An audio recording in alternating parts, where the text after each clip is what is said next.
আসসালামু আলাইকুম।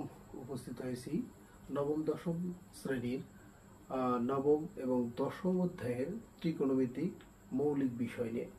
মৌলিক বিষয়গুলোর মধ্যে প্রথমে কি ত্রিকোণমিতি বা ট্রাইগোনোমেট্রি। ট্রাই শব্দের অর্থ কি?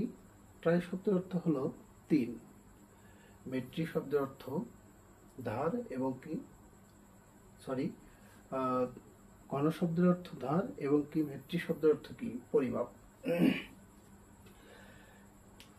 আমরা এই ত্রিকোণমিতি বুঝতে এবং পড়তে চাইলে সর্বপ্রথমে আমাদের তিনটা বাহু এবং তিনটা কোণ এবং কি ছয়টা অনুপাতকে আমরা আগে খেয়াল করব।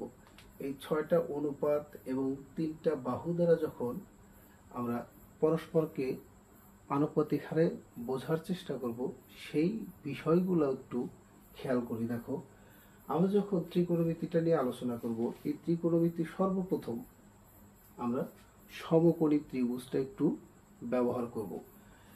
সমকোণী ত্রিভুজ একটু খেয়াল করো। দেখো, এটা একটু কি সমকোণী ত্রিভুজ, এবং এই সমকোণী ত্রিভুজের আমি পি কিউ আর ব্যবহার করলাম। সমকোণী ত্রিভুজের তিনটা বাহু দেওয়া আছে। তিনটা বাহুর কি, এটা কি ভূমি, এটা কি লম্ব এবং কি এটা অতিভুজ। এবং এই সমকোণী ত্রিভুজের সূক্ষ্ম কোণের বিপরীত বাহুদ্বয় যে আছে, তাদের অনুপাতগুলো আমরা একটু কি খেয়াল করব। এখানে দেখো, এটা হলো কি সমকোণী ত্রিভুজ, এটা সমকোণী ত্রিভুজ। সমকোণী ত্রিভুজটা কি? সমকোণী ত্রিভুজ যে 90 ডিগ্রি কোণ থাকলে সেটা কি বলি? সমকোণী ত্রিভুজ। এবং এখানে আমরা সংজ্ঞায়িত করতে পারি ত্রিকোণমিতিকে। সমকোণী ত্রিভুজের সমকোণ সংলগ্ন বিপরীত বাহুদ্বয়ের অনুপাতকে কি বলা হয়? ত্রিকোণমিতি। সমকোণী ত্রিভুজের সমকোণ সংলগ্ন, একটু খেয়াল করি, সমকোণী ত্রিভুজের সমকোণ সংলগ্ন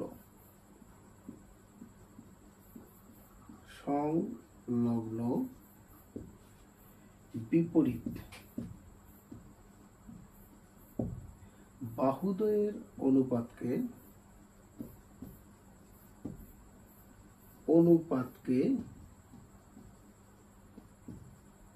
ত্রিকোণমিতি বলে। দেখো, সহজ একটা সংজ্ঞা এখানে। সমকোণী ত্রিভুজের সমকোণ সংলগ্ন, এখানে কি দেওয়া আছে? সমকোণী ত্রিভুজ সমকোণ সংলগ্ন বিপরীত বাহুদ্বয়ের অনুপাত। আমি যদি লম্ব এবং অতিভুজ চিন্তা করি, আবার ভূমি অতিভুজ চিন্তা করি, অতিভুজ ভূমি চিন্তা করি, এবং অতিভুজ এবং লম্ব চিন্তা করি, প্রত্যেকটা ক্ষেত্রেই বিপরীত বাহুদ্বয়ের অনুপাত কি হইতেছে? অনুপাত তৈরি হইতেছে। অতএব আমরা বলতে পারি সমকোণী ত্রিভুজের সমকোণ সংলগ্ন বিপরীত বাহুদ্বয়ের অনুপাতকে কি বলা হয়? ত্রিকোণমিতি।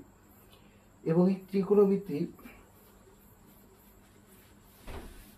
আমরা একটু আগেই বলেছি, ত্রিকোণমিতি কি ছয়টা অনুপাত এবং তিনটা বাহুর সমন্বয়ে আমরা কি করব? অনুপাতগুলো দেখার চেষ্টা করব। এখানে সর্বপ্রথমে কি আছে? অতিভুজ, লম্ব এবং কত ভূমি।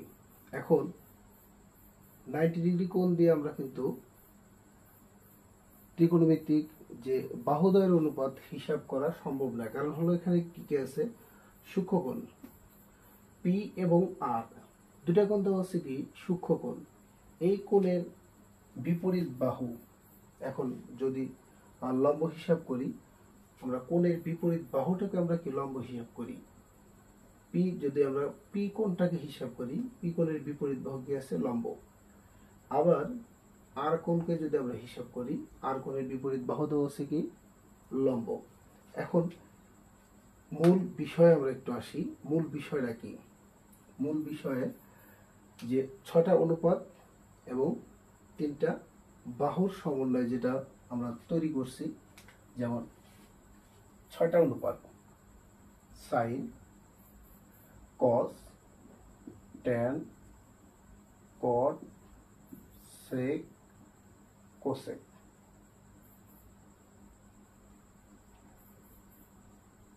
কোসেক এখানে একটু খেয়াল করি যে আমরা নবম এবং দশম অধ্যায়ে যেহেতু এই বিষয় নিয়ে আলোচনা করতেছি, নবম এবং দশম অধ্যায়ে আনুপাতিক হিসাব এবং তার ত্রিকোণমিতিক অনুপাতের মান এবং দূরত্ব এবং উচ্চতার জন্য আমরা ত্রিকোণমিতিক মানগুলো ব্যবহার করি। এখানে আছে কি সাইন থেটা।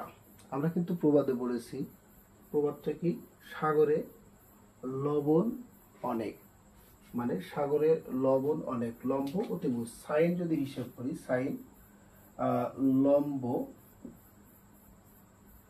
অতিভুজ।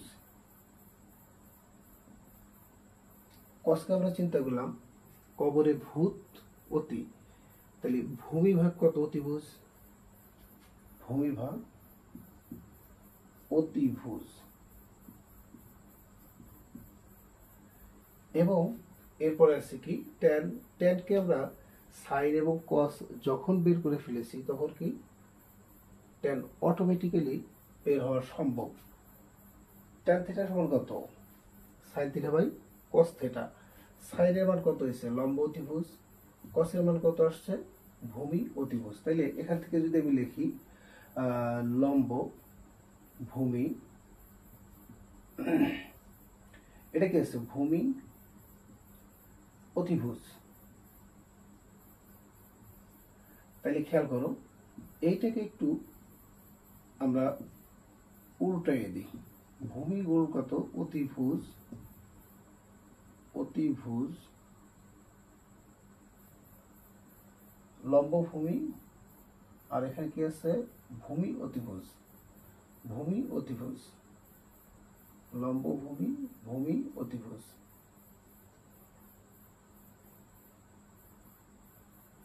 সরি, লম্ব অতিভুজ। তাহলে লম্ব অতিভুজ, তাহলে এখানে কি ভূমি। খেয়াল করো, অতিভুজ অতিভুজ কাটলাম, বাঁচলো কি লম্ব আর হলো কি ভূমি। তাহলে আমরা কিন্তু সাইন এবং কসের মাধ্যমে লম্ব এবং অতিভুজের মান পাইলাম। তাহলে সেক্ষেত্রে আমরা একটু লিখতে পারি এভাবে, ট্যান থিটা সমান কত, ট্যান সমান কত লম্ব ভূমি, কট থিটা সমান কত লম্বের বিপরীত কট থিটা সমান ভূমি ও লম্ব।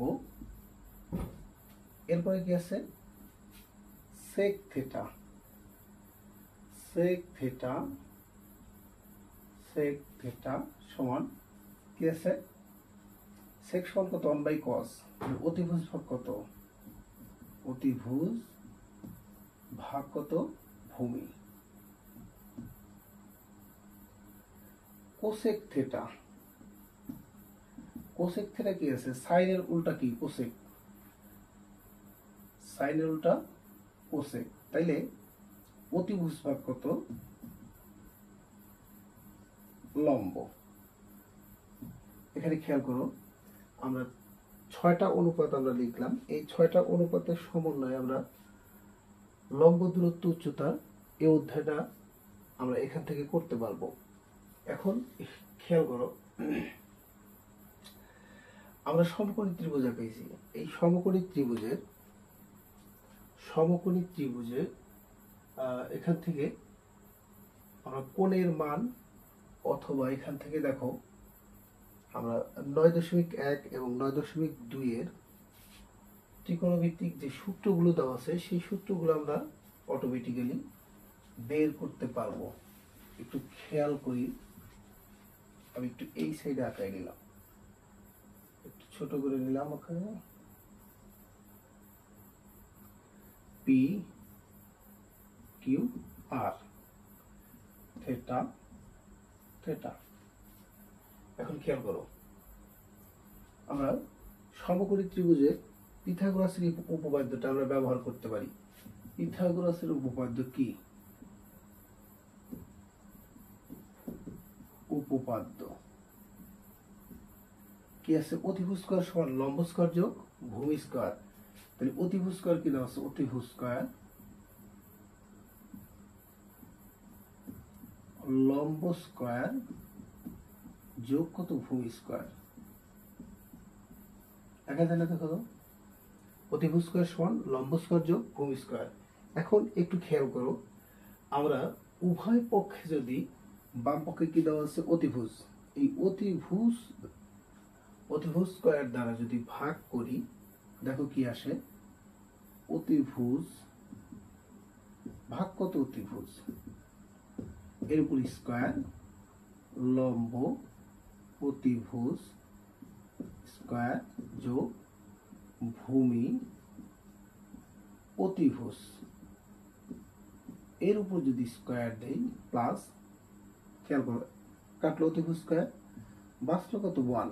1 এর উপর স্কয়ার দিলে অনক্ষে 1। লম্ব এবং কি দেওয়া আছে? অতিভুজ। লম্ব এবং অতিভুজ দেখো একটু খেয়াল করো, লম্ব এবং অতিভুজ সমান কত? সাইন স্কয়ার থিটা দিয়ে দিলাম। ভূমি এবং অতিভুজ দেখো কি দেওয়া আছে? কস স্কয়ার থিটা। আমরা কিন্তু অটোমেটিক্যালি এখান থেকে দেখো এই একটা বর্গের সূত্র পেয়ে গেছি। এরপর আসো কি কি আছে? অতিভুজ স্কয়ার। এরপর আসো দেখো, এটা আমি 1 নাম্বার দিলাম। 2 নাম্বারে অতিভুজ স্কয়ার আছে না? অতিভুজ স্কয়ার লম্ব স্কয়ার যোগ কত? ভূমি স্কয়ার। কি আছে দেখো, আমি একটু লম্বটা বামে নিয়ে আসি। অতিভুজ স্কয়ার মাইনাস লম্ব স্কয়ার কি আছে? ভূমি স্কয়ার। দেখো তো, আমরা প্রথমে কিন্তু কি কাজ করছি? অতিভুজ স্কয়ার। এখানে কি আছে? ভূমি স্কয়ার না? উভয় পক্ষে আমরা ভূমি স্কয়ার দ্বারা কি করব? গুণন করব। অতিভুজ স্কয়ার ভূমি এর উপর স্কয়ার লম্ব ভূমি সমান ভূমি এর উপর কি আছে? স্কয়ার আছে। এখান থেকে ভূমি কাটো, কি আছে? অতিভুজ এবং ভূমি। অতিভুজ এবং কি দেওয়া আছে? ভূমি দেওয়া আছে কত? Sec theta. তাহলে সেক স্কয়ার থিটা মাইনাস লম্ব এবং ভূমি কি দেওয়া আছে? দেখো, লম্ব এবং কি দেওয়া আছে? ভূমি।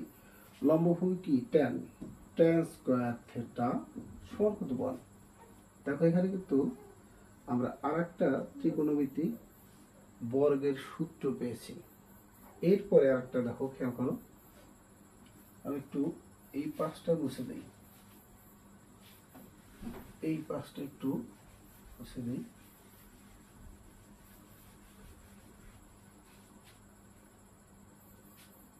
অতিভুজ স্কয়ার সমান লম্ব স্কয়ার যোগ কত? ভূমি স্কয়ার। ব্র্যাকেটটা ব্যবহার একটু করি। আমরা নিয়ে আসছি কি? লম্ব। এবার ভূমিটা একটু পক্ষান্তর করি। অতিভুজ স্কয়ার ভূমি স্কয়ার সমান কত? লম্ব স্কয়ার। বা অতিভুজ স্কয়ার আমরা উভয় পক্ষে লম্ব নেব। লম্ব স্কয়ার ভূমি ভাগ কত? লম্ব স্কয়ার সমান লম্ব ভাগ কত?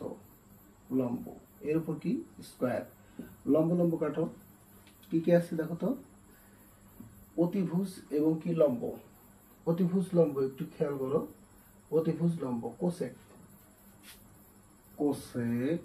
স্কয়ার থিটা মাইনাস ভূমি লম্ব কি দেওয়া আছে? ভূমি লম্ব কট স্কয়ার থিটা এবং লম্ব বাদ গেল, কি আসলো? 1। আচ্ছা, এখানে আমরা কিন্তু তিনটা বর্গের সূত্র পেয়ে গেছি। কিসের সূত্র পাইছি? বর্গের সূত্র। এইবার তোমরা যদি একটু চিন্তা করো যে আমরা বর্গের সূত্র পাইছি পিথাগোরাসের উপপাদ্য ব্যবহার করে। এখন একটু যদি কোণের ব্যবহার দিয়ে আমরা এর মান যদি চিন্তা করি, এর মানটাকে একটু বোঝার একটু চেষ্টা করব। এখন এইখানে দেখো, ত্রিকোণমিতিক হিসাব করতে গেলে আমাদের কি কাজ করতে হয়?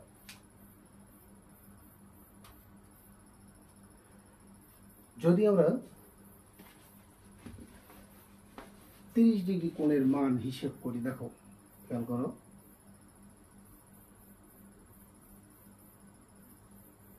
এটা 90, একটু দিয়ে দিই 30 ডিগ্রি, নিশ্চিত এটা কত ডিগ্রি? নিশ্চিত কি 60 ডিগ্রি। আচ্ছা, পি কিউ আর, এই কোণের মান কত? 30 ডিগ্রি, এবং এই কোণটার মান কত? 60 ডিগ্রি। 60-এর অর্ধেক কত? 30, এবং 30-এর ডাবল কত? 60। যদি আমরা এই লম্বটাকে যদি এ হিসেব করি, তাহলে অতিভুজ কি হবে? 2a, এবং অতিভুজ 2a যদি হয়, এখানে রুট, ভূমিটা হবে কত? Root 3a।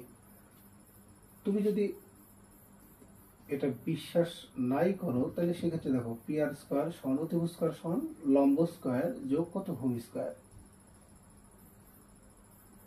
লম্বের মান কত? লম্ব হলো অতিভুজ 2a, লম্ব কত দেওয়া হচ্ছে? a, এবং ভূমি দেওয়া হচ্ছে 3a স্কোয়ার। দেখো তো, 4a স্কোয়ার সমান কত আছে? a স্কোয়ার প্লাস কত? সরি, এখানে যদি পিক আর কিউ স্কোয়ার নেই, আর কিউ স্কোয়ার রাখলাম, তাহলে কত আসে? আর কিউ স্কোয়ার বা 4a স্কোয়ার মাইনাস কত? a স্কোয়ার সমান কত? আর কিউ স্কোয়ার। 3a স্কোয়ার সমান কত? আর কিউ আর স্কোয়ার, আর কিউ স্কোয়ার। তাহলে রুট 3a স্কোয়ার সমান কত? আর এ। অতএব রুট 3a সমান কত? আর কিউ।